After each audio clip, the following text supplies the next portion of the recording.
I once spoke with a mother whose 4-year-old daughter was kidnapped from her front yard, picked up over their fence as the child's older siblings had their backs turned for maybe 30 seconds. 11 days later, her body was found in a cotton field. Her name was Jessica Martinez. She was the most beautiful little girl. The only daughter in a family of boys, she was their princess, a real-life doll. Her murder was never solved.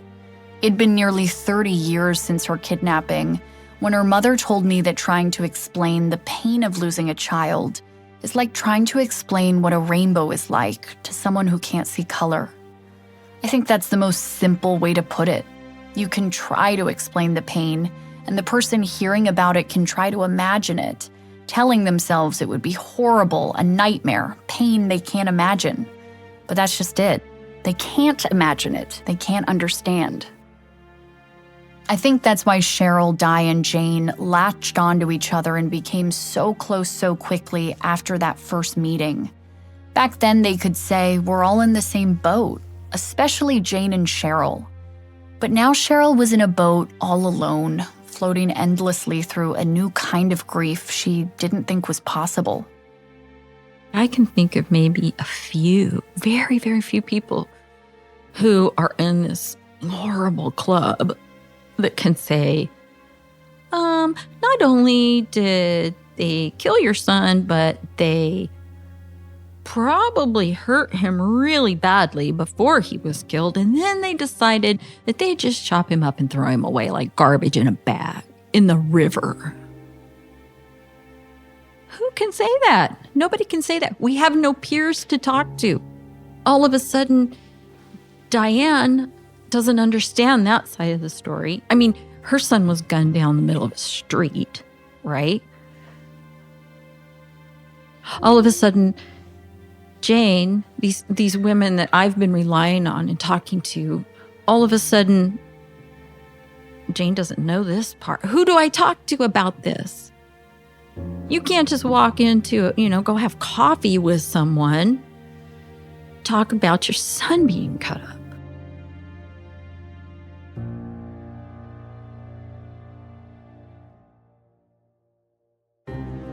I'm Olivia Lavoice, and this is the Bakersfield Three.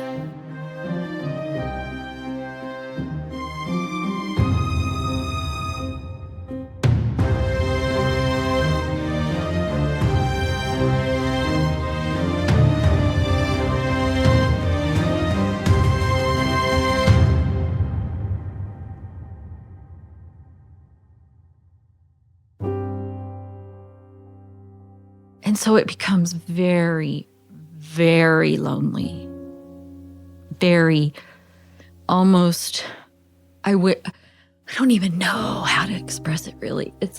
You had this loneliness before and this kind of self-imposed isolation because, you just don't feel like being around people and you're crying all the time. And then all of a sudden that circle gets smaller and smaller and smaller and smaller.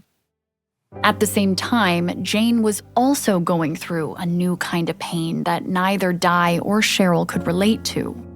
A lot of people assumed that the news that neither body part belonged to Bailey would be incredible for her mother and her entire family, which Jane understands, as she even says herself. What kind of mom hopes a body part's their daughter? It's a deeply complicated mindset. Of course, Jane wants Bailey to be found alive, but at this point, it had been 8 months with no signs of life, and countless people telling her that they had heard that Bailey was dead. She'd been hearing lots of horrific stories of the various possibilities of what happened to her daughter, but none was worse than hearing she might never find her. If the leg had matched to Bailey, as dreadful as the thought was that her body was just stuck out there in the lake, as Jane puts it, at least she would have found her.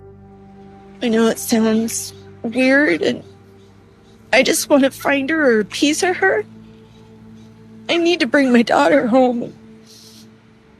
I don't know where to look for her, and somebody needs to, just give me GPS points or send me a picture from the map where she is, and I'll go out and get her.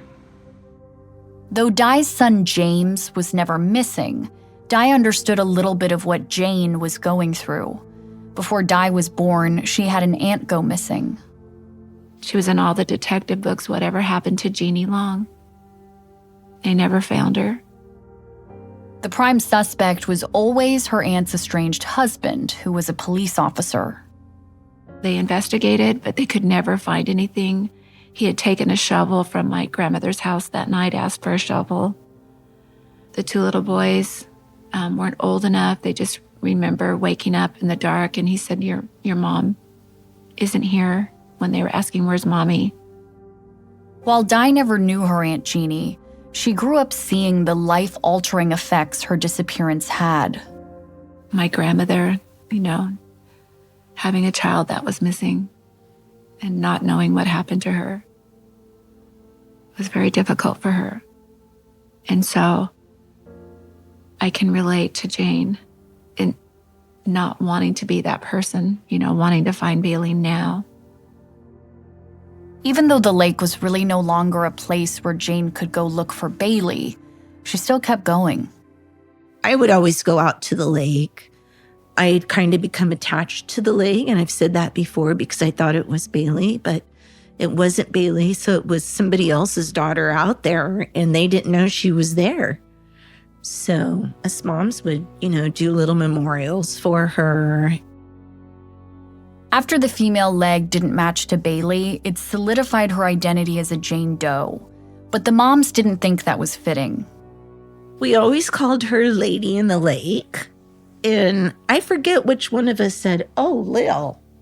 It might have been Di or Cheryl, but it's like, okay, Lil. We'll call her Lil for Lady in the Lake. The moms vowed to continue their mission to raise money for the specialized sonar equipment, to search the lake for the rest of Lil's body. If it wasn't my daughter, it was somebody's daughter out there. True to their word, they formed a nonprofit called the Bakersfield Three and got to work planning a fundraiser to bring in the $20,000 or so for the equipment. In some ways, I think advocating for Lil, short for Lady in the Lake, was almost a bit of a distraction for the moms as they were still processing the gravity of the arm in the river matching to Micah. This meant the rest of Micah was likely in the river, and the river is far more difficult and dangerous to search. And then there was the horrifying story his remains told. Unlike the leg found in the lake that was believed to have detached naturally, Micah's arm was clearly severed by a saw and placed into a bag weighted down with rocks. Great effort was put into trying to ensure he'd never be found. There was also a zip tie around Micah's wrist. Here's Sergeant Garrett. How unusual is it to have a case with dismemberment? Highly unusual. Have you ever had a case before? No. Dismemberment? That, is a whole nother degree of craziness in this case.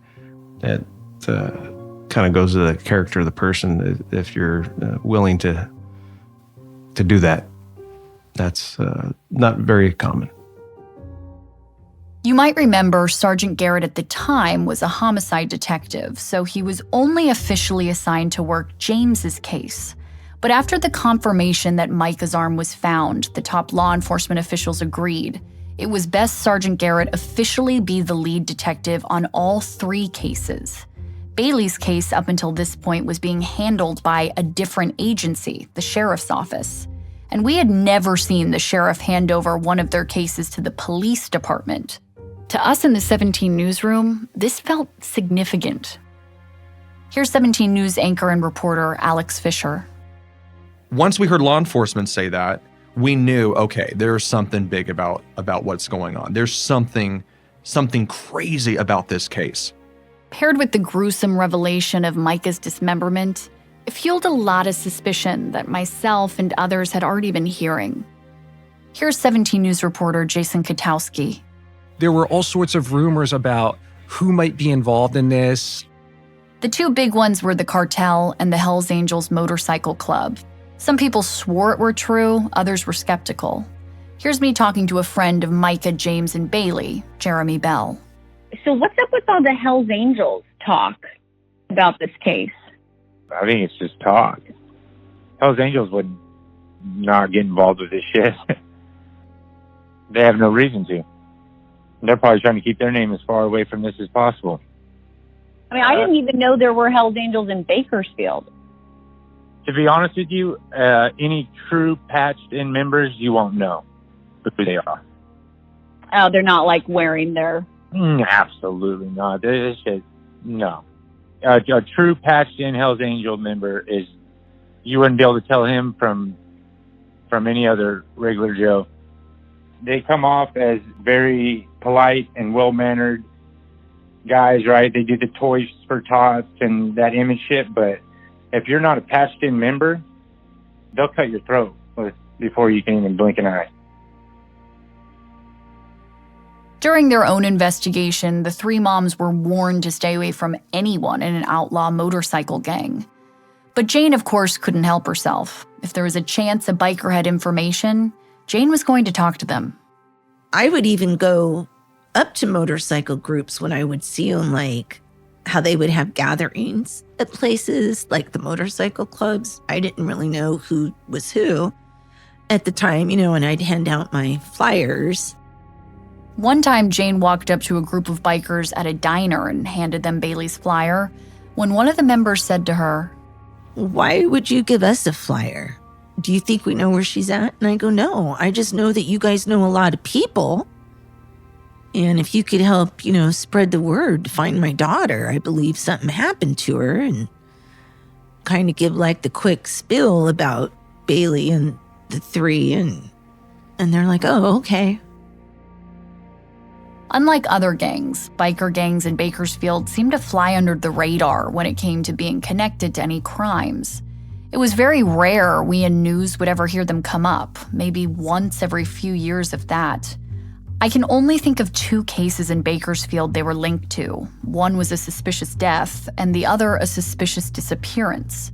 Charges have never been filed in either. More recently, the president of the Fresno chapter of Hells Angels, a city 2 hours north of Bakersfield, was convicted of murder charges along with 2 other chapter presidents for reportedly killing a fellow HA member and somehow illegally cremating his body at a local funeral home.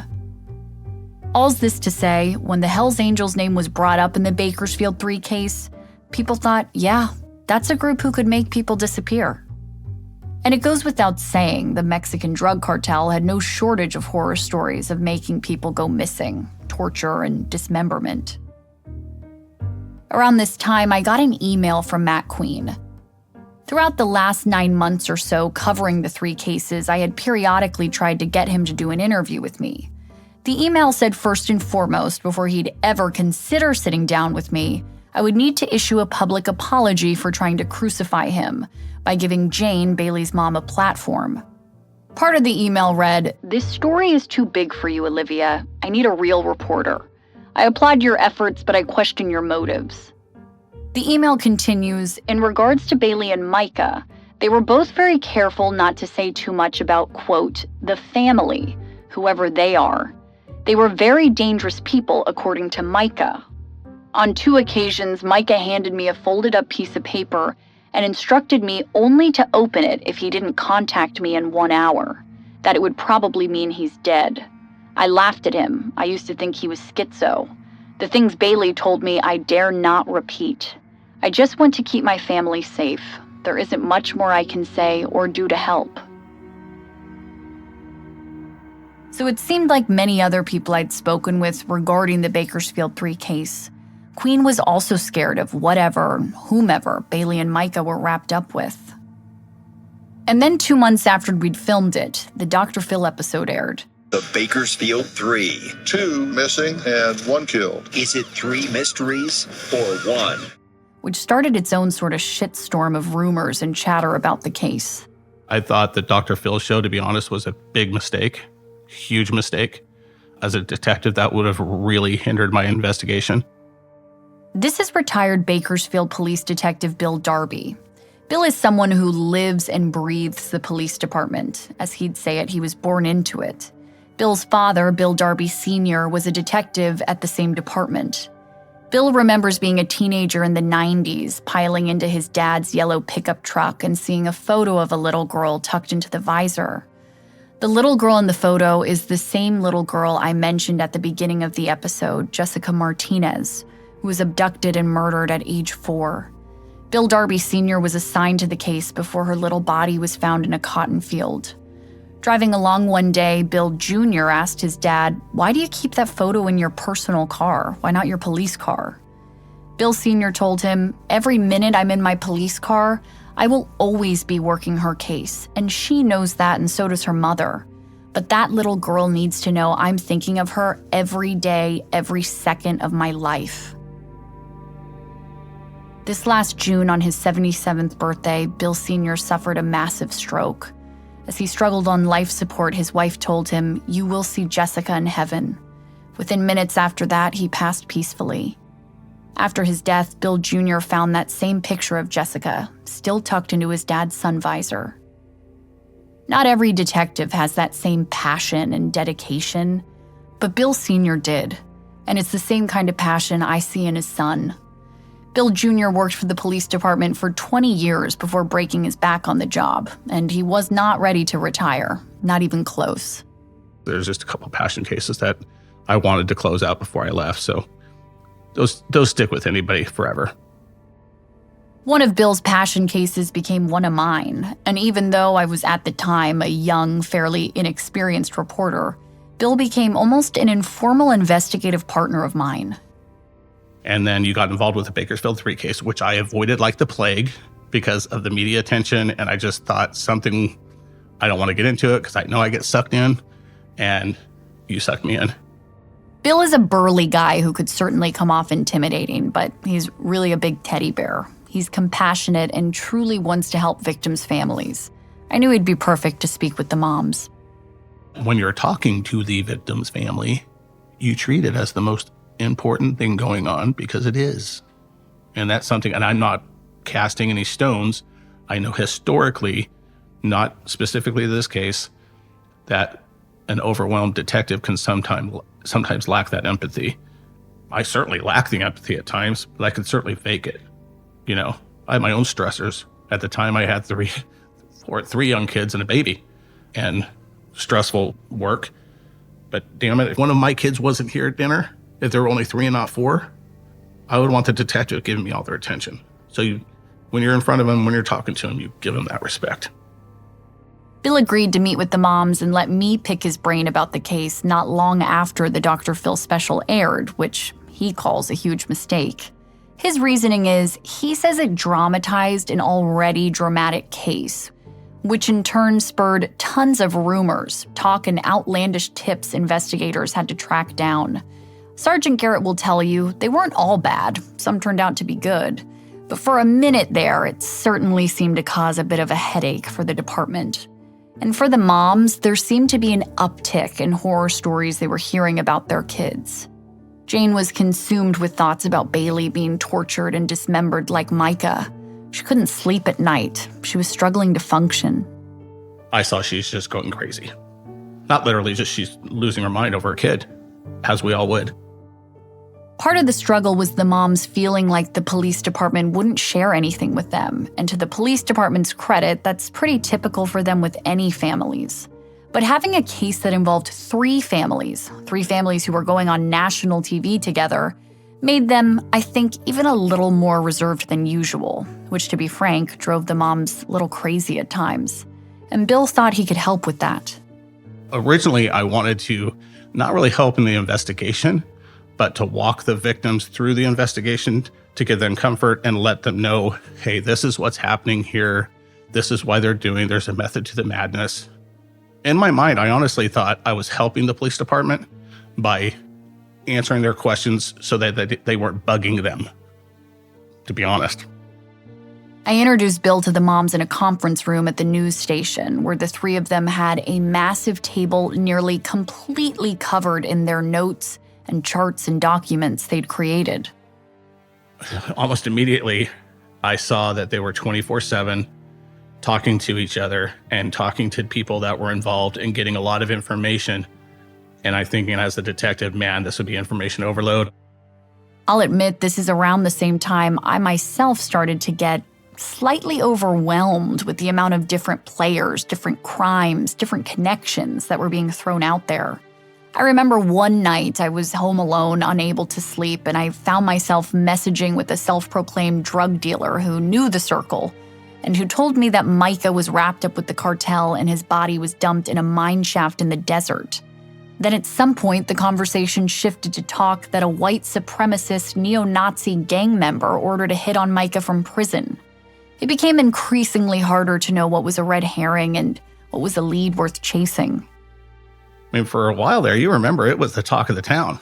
And everybody has their opinions, and everybody solved the crime within a week. Another problem was a lot of people who wanted to give their 2 cents on the case had no actual involvement. It was all pure hearsay happening at dive bars and hair salons, making its way back to us. Look how many people are suspects in this. And different genres of people. You had bikers, you had Mexican mafia, you had cartels, all sorts of stuff. It's just, I saw it, the snowball going downhill. Bill wanted to try to boil it down, go back to the basics, if you will. Focus on the most logical explanation for things, which is what Sergeant Garrett was also doing. The simple answer is usually the correct answer to things, and people tend to make things more complex. At a certain point, part of what made the case start to feel complex, to me at least, was trying to find a direct link between James's murder and Micah and Bailey's disappearances. As I looked into it early on without having a lot of evidence in front of me, one thing was becoming glaringly obvious is that Bailey and Micah were most likely related for sure. James, I still think, was a coincidence. I mean, nefarious as it was, I don't think James's murder was directly related to those other 2. To be clear, the 3 moms never thought there was one singular killer responsible for all 3 cases. But for a while at least, it seemed like there had to be something between the 1-month time frame and the overlap of friends. Here's Jeremy Bell again. I'm almost like 100% positive that Micah and Bailey had nothing to do with James. They might have known each other, they might have hung out, but those were two separate incidents. And Bailey and James's friend, Jessica. I think this is something totally different that his brother probably knows more about. This brings us to a part of James's case that is difficult, to say the least, for his brother Ryan. Google my name. Just Google my name and see what comes up. And that's what I have to deal with now.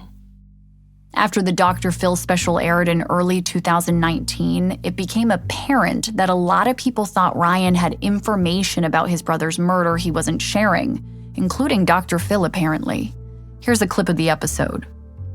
You know who shot your brother. Why haven't you told the police? If I knew, I would have told him. Give me a polygraph, please. Please. You don't know who shot your brother? No. And if I did, I don't even think I'd let the cops have their chance. Bill, when looking at the case, took the Dr. Phil approach. Ryan's the key. I could be wrong. My earliest instinct is Ryan knows every freaking thing about that. He's lying up his ass. Sorry, I'm very passionate about that because I think he's a punk. He's hiding behind his addiction and his crap. It's his damn brother. He either saw it, knew it was going to happen, or knows afterwards. He knows the whole story. People's main reason for thinking Ryan could know more is simply that Ryan was at the chiropractor's house that night when the chiropractor allegedly said he was going to, quote, call his boys who'd be strapped if James came by. James did come by, and as Ryan was apparently driving out of the chiropractor's neighborhood, James was shot. To be clear, Ryan isn't the only person who's told me the chiropractor made a threatening comment towards James. Someone else told me that about a week before James's murder, he heard the chiropractor say something similar to what Ryan's shared. Here's James's friend Jeremy again. They knew who shot him. Who? It's just, all of us did. Ryan had to have known. Jesus Christ, James was found literally within 100 yards from that dude's house. Right? He wasn't in a bad neighborhood. He wasn't in gang territory. It was a nice, brand new neighborhood. There's no crime over there. There's no drive-by shootings, none of that shit. Like, there's no other possible person that could have done other than that chiropractor. The overall consensus was the chiropractor would be pretty unlucky if he really had nothing to do with it. To have allegedly made the comments he did, and afterwards, James is coincidentally killed outside his house. People also zeroed in on Ryan essentially being an eyewitness to all of it. But the information he'd shared with police wasn't resulting in an arrest, which people thought was strange. Even Matt Queen had something to say about it. Matt pulled Cheryl and I aside in court one day in the hall, and he looked at Cheryl and he goes, I don't know what to tell you. I have no idea where Mike is. He told me I needed to talk to Ryan. He goes, your son knows what happened. I asked Di how she felt seeing one of her sons be scrutinized so much over her other son's murder. I feel like he's been put through the ringer. Do I still believe he knows more than he knows? I do. Only in that I know he was on drugs. And I know that night, I know he had been taking drugs. And I sometimes think when you go through a traumatic experience, your brain protects yourself. Do I think Ryan shot his brother? Absolutely not. Do I think Ryan was involved in having his brother shot? Absolutely not. But do I think there's little nuances? I do. Nuances, when you're saying that, are you saying... well, like for instance... Can't remember? That he can't remember. Like for instance, Ryan went in and out of that neighborhood twice, and that silver sedan was sitting there. Ryan knows cars like the back of his hand.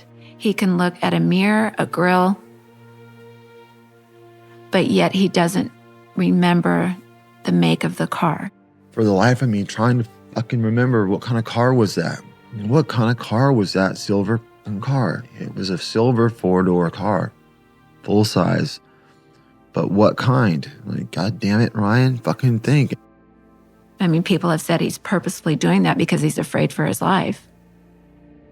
Di doesn't think his lack of memory is intentional, but others do, and believe that he's afraid for his life because one theory of James's murder is that it was supposed to be Ryan who was killed. Even Di has considered it. 2 weeks prior to James being killed, I had a really bad dream that Ryan was killed. And I was just hysterically shaken. And James said, Mom, you don't understand. He goes, Ryan's dealing with some really bad people. And so I wonder if it was meant for Ryan and not James. If possibly Ryan was involved with something or someone and James was trying to help him. Here's Ryan's take on that theory. I thought about it for a minute and considered it, but anybody around us knows what I look like, and they know what he looks like, and they know what kind of car I drive and what kind of car James drove.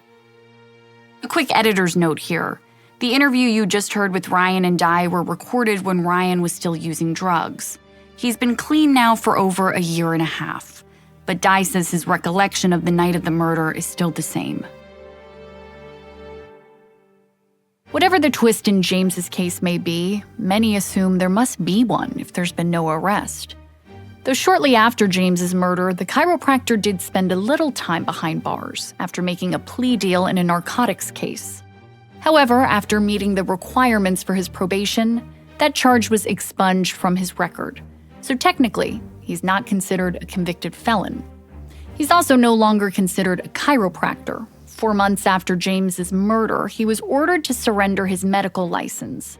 The Board of Chiropractic Examiners cited his drug conviction as unprofessional conduct. At last check, he has not tried to get his license reinstated. No one I spoke with could tell me what he's been up to in recent years. It seems he's kept a low profile, and my attempts to speak with him have been unsuccessful. As of this recording, the chiropractor has never been charged with the mail theft and check fraud you've heard a couple people implicate him in. And when it comes to James's murder, he's never been publicly named a suspect by law enforcement. How has there not been an arrest in the case? So there's a lot of cases that, as a homicide investigator works, that you kind of know what happened, but you can't always prove, like for court purposes, what happened. To Sergeant Garrett, I'm sure the talk about how James's case seems solvable from people outside of the investigation can be frankly annoying. We're essentially like football fans screaming at the TV about the quarterback's performance from the comfort of our couch. And I can imagine unsolicited advice and criticism is particularly irritating, seeing as in homicide cases, you have to keep everything close to the chest. So Sergeant Garrett isn't really able to defend his investigation. His responses have to be vague at best. Here's what he could say. Well, in any homicide case, you can't approach it with a narrow scope of view. You want to be able to look at everything. You just never know what evidence you'll have that leads you in a certain direction in any investigation.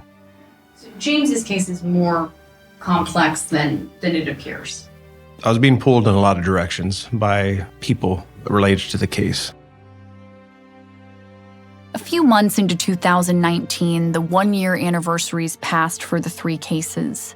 As spring crept into summer, we got an unexpected announcement from the police department. They sent out a press release confirming that Micah and Bailey's cases were believed to be connected to each other, but they said they could find no direct link to James's murder and the two disappearances.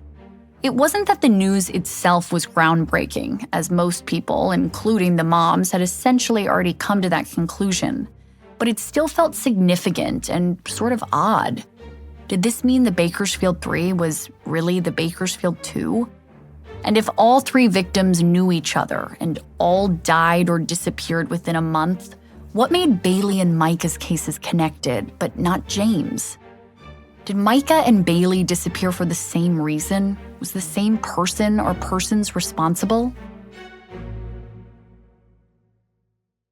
It doesn't matter if you're Olivia Lavoice, 5'0" and 100 or big fat Bill Darby with a gun on his hip. If he wants to kill you, he's going to kill you. That's next time on the Bakersfield Three.